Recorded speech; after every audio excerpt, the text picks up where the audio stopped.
the light's on. I know, it's on automatic, so Okay. I don't know. Hi, this is, we're WT, USAT Data and Facts. I'm Steph. This is Dawn. Hi. And we haven't done a podcast in a while because of the World Taekwondo resetting all the points for every 2 years. And so there was really not much to talk about. You know, they reset them, what, in June of 24? Yeah, the end of June. So, and of course, we had the Olympics, and they got to keep their points from the Olympics. But basically everybody that, you know, had accumulated points went back to zero. So, you know, I couldn't really rank anything. And a lot of the athletes that were ranked the highest, it was only because they went to, like, this little podunk tournament. Sorry, the podunk G1 tournament. And, you know, so it didn't make any sense to make. But now that time has gone by and there's more points being accumulated, it's going to start looking normal again. So I'll go back to ranking all the USAT athletes, and we can get back on track. Sounds and good. And the coaches too, because we rank the coaches, the USAT coaches, based on athletes' performance and their rankings and so USAT points. If USAT gets the results from the US Open posted, you know, for athletes, then we'll start with that. And, you know, WT found out real quick that they had problems with the point reset because they had to cancel the G10 Grand Prix Final. A G10. Yeah, because grade 10. Because there are way too many people in certain weight divisions that had the same number of points. You know, 20 points basically. Right, because they've done one tournament and they all had the same amount of points, so you couldn't rank anybody. Yeah. I think this was a huge mistake. We tried to warn everybody. It was just such a huge mistake that WT did by doing this reset. But we are where we are. Yeah.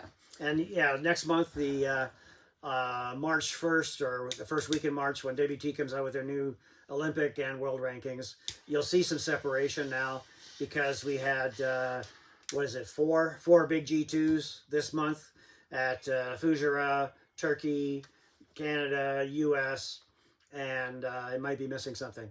So yeah, there's going to be lots of points that start to show up. And we'll be talking about that, including Americans who went to both Canada and US Open. Yep, and I did want to bring up one thing, because a lot of the new people don't know what G1, G2 means. You know, we talk it like it because we've been breathing this stuff for 15 years or whatever, but G means grade. So World Taekwondo has world tournaments, and they're all graded. So a G1 would be if you got a gold medal. But first of all, you have to be a senior black belt, World Taekwondo senior black belt. If you get a gold medal at a grade 1 tournament, that's 10 points. The US Open was a grade 2. So if you got a gold medal at the US Open, you got 20 points. Same thing with the Canada Open. Yes. So that's why it was so important to really go to both. And we had a few athletes, which we'll get to, that got 20 points at Canada Open and 20 points at the US Open. That's 40 points. Yeah. And why is that important? That's important because that gets you invited to different events. And it sets you up well for trying to get into the 2026 Grand Prix. Which they canceled. The final they did. This year they've got Grand Prix challenges. The first one's in Charlotte, North Carolina. And that's where you can automatically get in without, you know, by winning a medal there. So we'll be talking a lot more about that in the future. So since we're talking about, you know, how we didn't talk about low participation. Here, take that. All right. We have a whiteboard with all the points that we want to talk about. So we're trying to get through this without doing a really long podcast. Right. So, well, we didn't do the thank you. We wanted to thank everybody at the US Open that we saw. You guys are so lovely. It just made us feel really good. Yeah, it felt great. You know, it kind of thanks so much. Felt appreciated. And yeah, people are saying they appreciate our work and find it interesting and useful, and that means the world to us. So thanks a lot. Yeah, that meant a lot. So thank you very much. Let's see. Oh, we didn't talk about the low participation. We think that the point reset had a lot to do with low participation, but you were going through the data and... Yeah. So quickly, you want me to talk about the couple of different years? Yeah, I might as well. 2023. Yes. Yeah. Yes. Okay. So I've broken down, you know, who came from which countries in 2023, 2024, and 2025. And I'll be posting this online probably tonight. And it's actually very interesting, at least to me. U.S. numbers hardly changed at all. It's basically flat, around 140 men and women in seniors each 3 years. The numbers are slightly different, but let's say 100. 23, 24, and 25. Yeah, Las Vegas, Reno. Okay. So Americans effectively didn't care where it was. They went in the same numbers. We'll see what happens next year. Canada loved Las Vegas, 55 Canadians in Vegas, and it dropped to 24 first year in Reno, 24 and 24, and then only 15 this year. And one of the Canadians we met said that that's due to their being upset about being called the 51st state. Oh, so we'll just she said it's like they're like ready for war up there. Yeah, and that the only thing that has united the Canadians is their hatred towards Americans right now. And while we think that's kind of funny, I mean, I think it's kind of funny because so we won't talk about politics, but they don't think it's funny. Yeah. So unlike the Canadians, Mexico had 26 in Las Vegas in 23. And then it dropped all the way down to 9 in 24. But then this year it dropped up to 37, which is in Reno again. So the national team came, Mexico came. And that's sort of the reverse of what happened with Brazil. Brazil was also strong in 23, like Mexico, same sort of number. And then they brought their full team in 24, and they really got a lot of medals. And then this year they didn't really bother to come. There was only about a dozen. So Brazil and Mexico sort of just pick which years they want to go, and it doesn't seem to really matter where it is. The other Pan Am countries, like Chile and Colombia and Puerto Rico and Dominican Republic, all those other Pan Ams, they're also basically flat.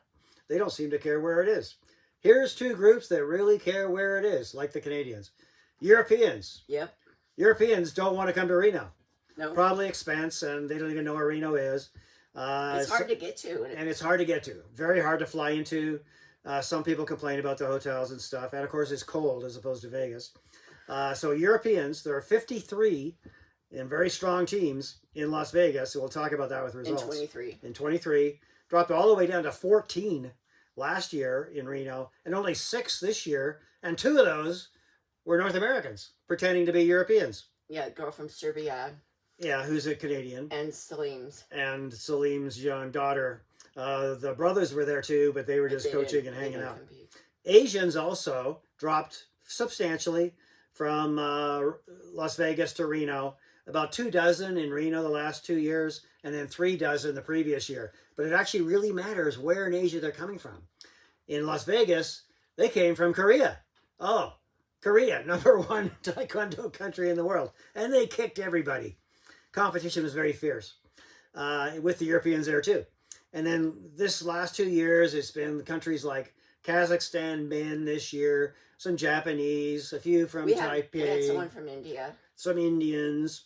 And those aren't very accomplished. India is not an accomplished Taekwondo country. And Kazakhstan is just getting started, and it was only a few men. So it matters where they come from, and the numbers were down. So that's about participation. Yeah, I think I'm good. Oh, we did hear that it is already booked to be in Las Vegas next year for 26. Yeah. I've got a request in for the dates. Westgate. Westgate. I don't know why you have a problem with that. We've been to like 100 tournaments there. Yep. Yeah, so you could start planning. We're hoping to get the date for that. We've asked top people. Top men. Top men. Who know, and they said they would get back to us. Yeah. So, would you like some? Sure. Okay.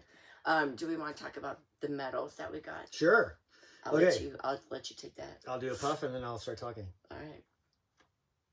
It's almost out. You're going to have to go with it. You always make it go out. I do. I just have a negative effect on things. So this year is a really good year. Almost as high as 2020, when also a whole bunch of other countries didn't show up. But we got 5 gold, 3 silver, and 11, count them, 11 bronze. And so this compares with last year. We got 2 gold, 5 silver, and 5 bronze. So pretty substantial increase.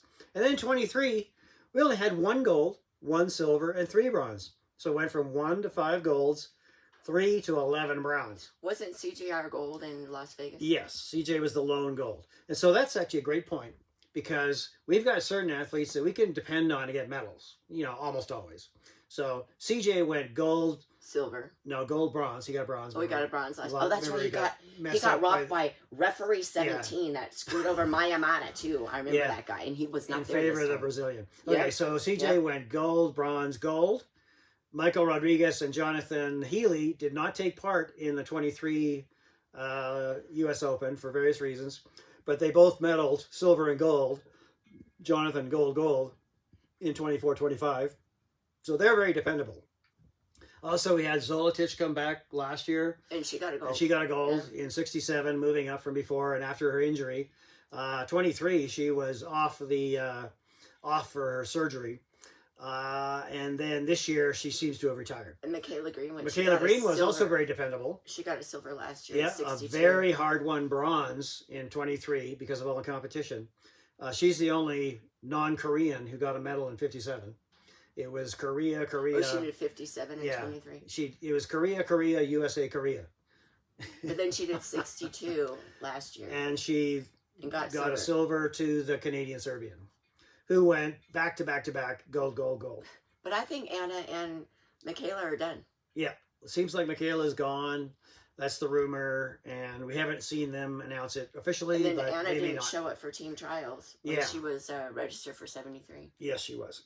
So anyway, that's those are dependables. Caitlin Cox got bronze and bronze 2 years in a row, so she's pretty dependable. And then this year we had a whole host of, especially women. We only had 1 male bronze and 10 every category. Two of them had 2. Bronze in every weight division for females, and a lot of them are brand new in terms of first medal at a U.S. Open. So it's not clear that that's because we're suddenly this great power. It's more likely that other countries just didn't show up, and low participation by Europe and Asia in particular, big Asian countries. And but it's very promising, and we'll see what happens next. All right, let's talk about the venue. Let's do it. Pros and cons. Why don't you go forward? So we like the venue. I thought so. Pat2 Live did the live video this year, and we're always complaining that you can't find the ring. You don't know the match number because when you look on the live video on YouTube, there's no information and it's grainy. And so now Pat2 Live took it over, and I thought it was wonderful. It was a little grainy at times, but freezing here and there. But the information was on the screen. You could see the match numbers, the points, the gamjongs. Athlete? No. They weren't there? No. The names of the athletes? I don't think so. Yeah, I think they were. Oh, yes, they were. It was missing the weight class. Right.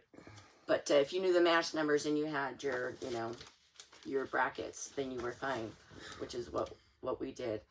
So I thought that was great. We followed it along in the hotel we were at in Reno. Yeah. Watched the whole junior thing for like 6-7 hours, and it worked out great. Yeah, it was so well done, and I was really impressed. And we were very impressed with the juniors that we saw. Oh yeah, that Crosby Goebel, great footwork, really good striker. Yeah. And she's not 17, I don't think, this year. Same with that Pola Wazaluska, who completely dominated her weight division, and looked like she was having a lot of fun. And then Camilla Salim in 42. She just and then she got a gold in 42 for juniors, and then got the gold in 46. And she's American, so we should count her. Five matches in seniors. Yep, in seniors she won the gold for, and she's American, even though she fights for Hungary. So that would technically be 6 gold medals. It's too bad we came this close to getting the Salims back and fighting for the USA. This close. I can't even make it small enough. This close. But it didn't happen. That's okay. They're a great school. It's where Faith came from. Yep. Okay, so it was very organized. I love the layout for spectators to get around, and I really so the only other the cons are like low participation for Europe and whatnot, and the referee white pants. I thought we had gotten away from the goddamn referee white pants. Yeah. It doesn't look good. It doesn't look good at all. Yeah, you got to be super fit. They started to go to the black pants and the white shirt, and I thought that looked way more professional for for refs, but maybe they're stuck with the blue blazer coat, so they can't wear black pants with a blue blazer. That won't look good. So I don't know what the deal is with the referees and these white pants, but please go back to the black pants again. It looks so much better. It's not attractive. No. Except on, you have to be uber fit. And they're not mostly uber fit. So anyway, I don't like the white pants. Other than that, we thought it was a great venue, but we're glad it's going to be in Vegas next year. Yeah, it'll be way more popular with Euros especially. Yeah, let's move on. Yep. What's next? Academy versus non-academy. Oh, let's stir things up. Stir it up. Stir the pot. And so I'm going to give that to you. Okay. So, the academy is shrinking. And even one of the gold medalists this year who used to be part of the academy, or at least attached to it, Melina Daniel, who was living in North Carolina. I'm not sure where she's living now. She might have gone back to the Pacific Northwest because Joe Whitworth was her coach. And he's, Tacoma. And she's Washington, Oregon, in that whole area. So she's no longer with the academy, but she got a gold. Good for you, Melina. Yeah. You were, we remember you from the days with our daughter. Yep. So, good for you. And of course, CJ and Faith and Jonathan. They're still at the academy. They're at the academy. They did really well. But we've lost now, like Michaela and Anna and Madeline. Madeline. She was always dependable. And Gavin Green is still sort of around there. No. I'm trying to think. He did 50. Calfani. Calfani's still there. He's there. He's the only WCAP that's really not WCAP because there isn't really Taekwondo WCAP anymore. I got schooled that the WCAP Taekwondo still exists, and it's Calfani Harris. It doesn't. It doesn't really. So that reminds me that in the charts I'm going to throw out, way too much information, but at the last 3 U.S. Opens, we have failed to medal in 2 important weight classes, men's 58 and men's 68. We haven't medaled in 3 years. And to William Cunningham's, he did great. He lost in quarterfinals to the gold medalist. For someone, I actually watched Maykal's fight. Maykal Rodriguez and Calfani Harris both lost their first fight. And that's crazy. It wasn't a fluke with Maykal. The Mexican guy just beat him. That's just crazy. Yeah. So we got a long ways to go at 58 and 68, and we're going to talk about how we're going to get there. Okay. So let's see. Then there's, let's sort of just mix it up. You're going to talk about academy versus the non-academy. Yes, we did that. Yeah, so let's start with, who doesn't really seem to be around anymore. I just said that. Like Ace. Well, Ace is gone. Ace is gone. We kind of got it verified. Yeah. I hadn't seen any posts or not knowing, which bums me out because these athletes need funding and to be sponsored. You got to compete in Europe. Yeah. That's where the top athletes are, and you got to train and especially train with these European athletes. Because that's where like Hancock. Yeah. Oh. They're very open to international athletes coming and training with them. Yeah. But it's expensive. So Team Hancock came in the entire team is all the women anyway, which is most of the team. They came in 2023 to Las Vegas, and just as an indication of how difficult it was in that year, and granted they were still 16 turning 17, but Luana and Viviana Martin lost her first match in 57. Second match in 57 to a Korean, of course. And then she went on to win the World Championships a few months later. And then last year's 2024 Olympic champion, Viviana, she lost her first fight in 62. That's how hard those divisions were because of all the Koreans and Europeans there. And then Viviana goes on to win the gold medal at the Olympics in 57. So that's a good indication of how challenging it is when the Euros and the real Asians show up, and why we don't win all the medals. Even bronze. But that's why it's so important to get the funding to be able to go train in Europe. Yes. It's really important. And since ACE is really not there, it's really important to get funding for these athletes. And we're not quite sure if TOPS is still around. There's a couple of athletes that are being sponsored, but 2 athletes is not really a team. They've got 8 athletes listed, still the same 8 athletes I don't know where they are on their website.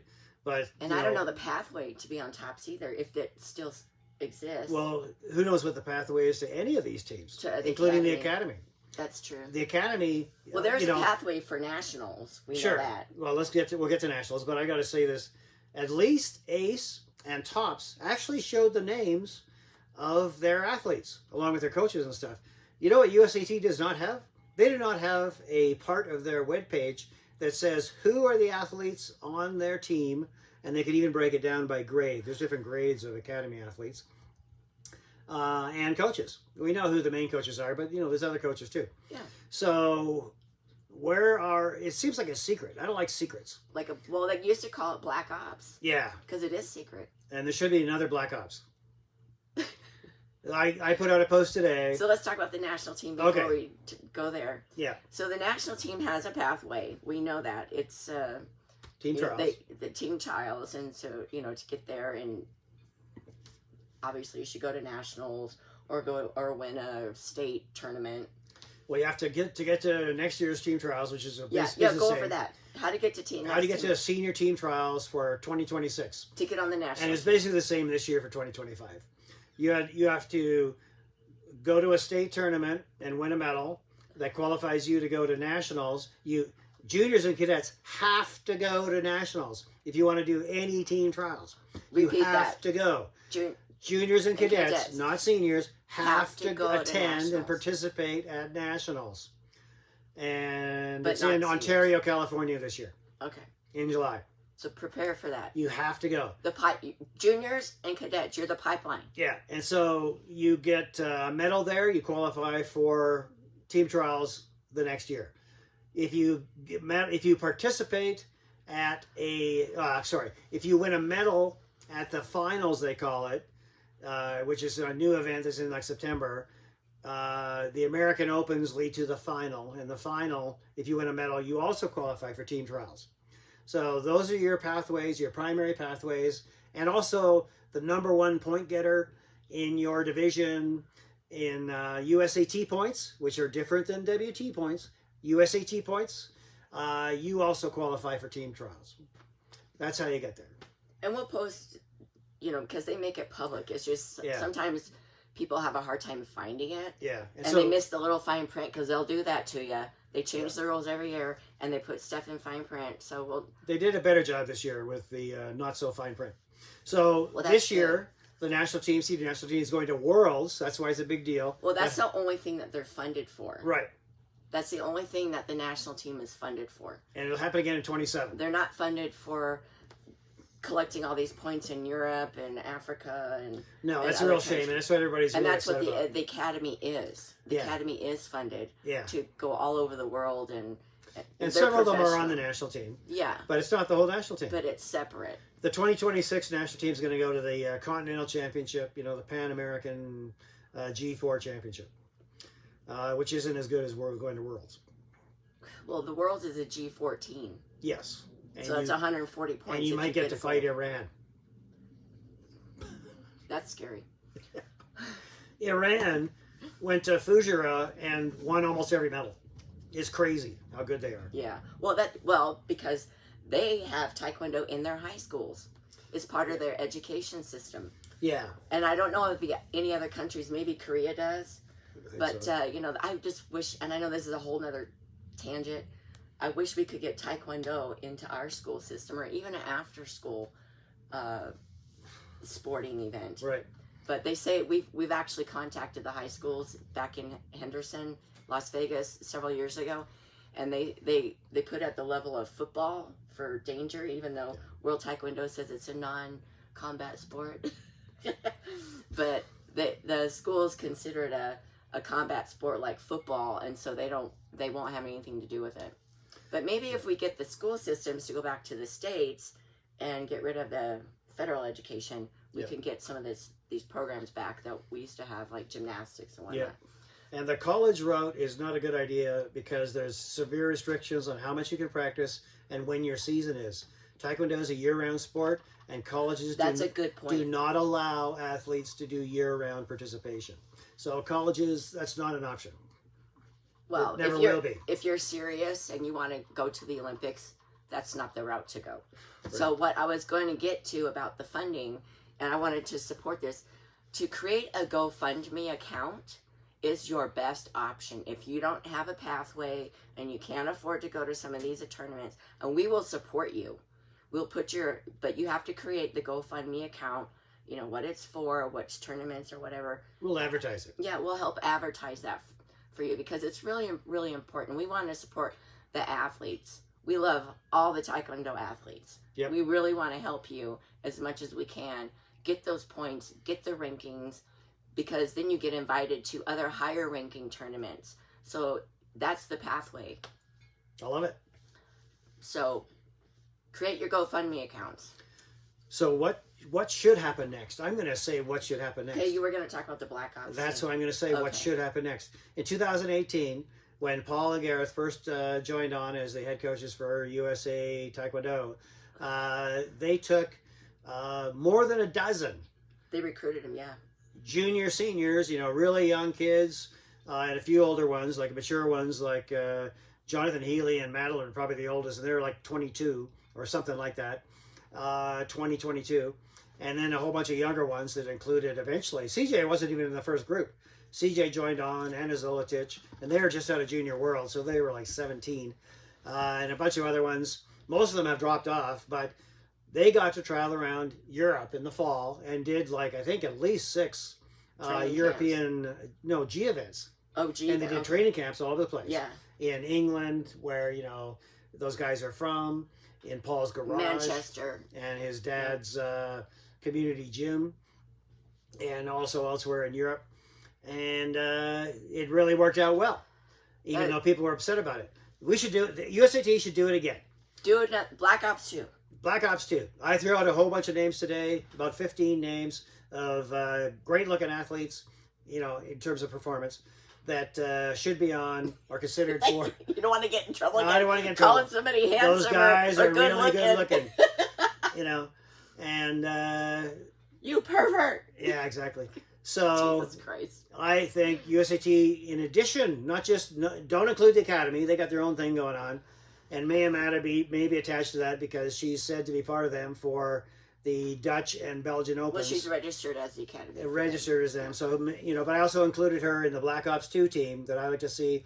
USAT should send these, you know, dozen plus athletes to a whole bunch of events with some great coaches and really find out who can be added to the national team and the academy as, you know, candidates for 2028. I just have to say, this is just our opinion. It is.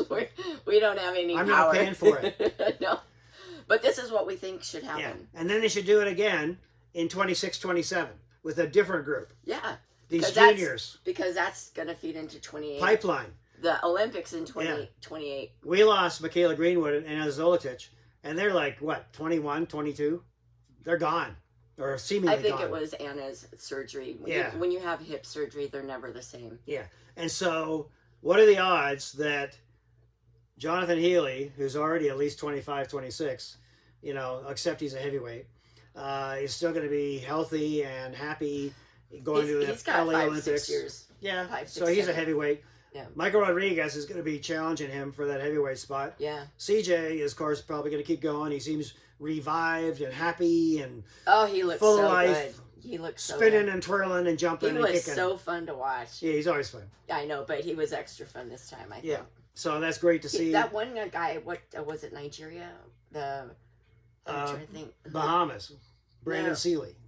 It's his first Thai fight. Is that what you're talking about? Yeah. Yeah, there's Brandon Seeley. That guy was really good. He was really good. He's and he been very good. kind of had like a CJ style. Yeah, CJ just barely escaped that match.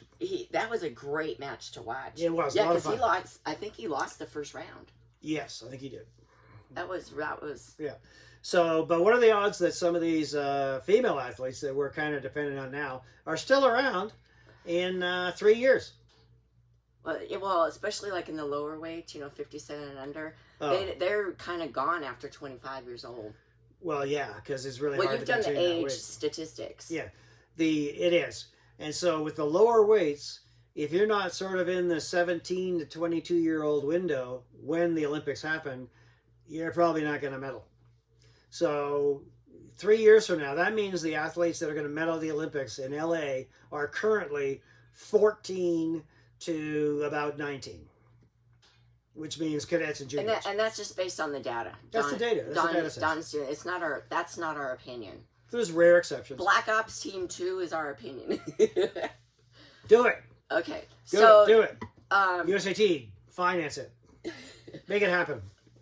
So our next pod, we're not going to talk about it now, but we're trying to get some more information on the regionals and the regional coaches and whatnot, and this collaboration for these regional coaches. And I really think it doesn't seem like I can't even get a mental picture of what they've talked about it, what they want it to be. But I'll tell you what, AAU, that's how they do their organization, is by regionals. And Ryan, he's a regional manager for the Midwest or whatever. Yeah. They are so organized. So whatever USAT is trying to do, I really think, of course it's my opinion, but I think they should kind of maybe take notes of how AAU does it for regionals, because they are super organized. Like, they put out a post today for Michigan state championships. They're using KPNP. All these, top coaches are coming, and it looks like a really good tournament to go to. So we'll talk about that, USAT's plan and what it means, because that's they're the NGB for the Olympic path, so that's our focus. What is NGB? National Governing Body. Okay. And that's what they call all these countries around the world, national governing bodies. And so we're not really going to talk about AAU because we have no data from AAU. We can't. They keep it all secret. Well, we've heard that their databases are questionable, not good, and we would love to do the stats for AAU, but there's no data to do anything. So we're not really going to talk about them too much, and we don't. That's why we're not WT USAT AAU. We're WT USAT. Exactly, because there's rankings. They feed into the Olympics. Now AAU is a great organization. They're the grassroots. That's you want to get some experience and you're young. AAU is a great organization.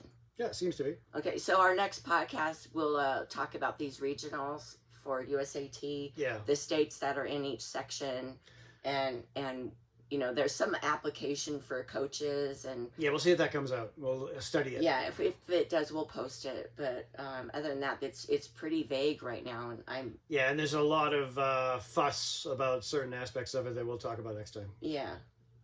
Okay. I think we're good. Here. Well done, America. All right. Let's win some medals in European.